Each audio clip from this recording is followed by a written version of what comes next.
Hello friends, welcome to AYG Science Tech World YouTube channel. So friends, in this video we will fix a Gmail problem, that is sending the Gmail messages which are not sent. So let's start our video.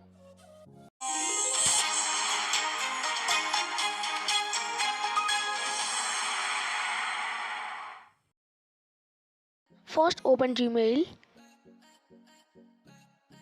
After that click on this menu option. Select the outbox option here.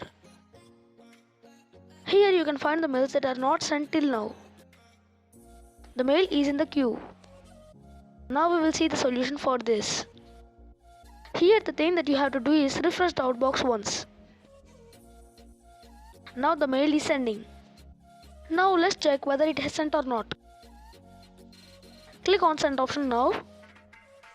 Here you can find the mails that are sent. The mail has sent successfully.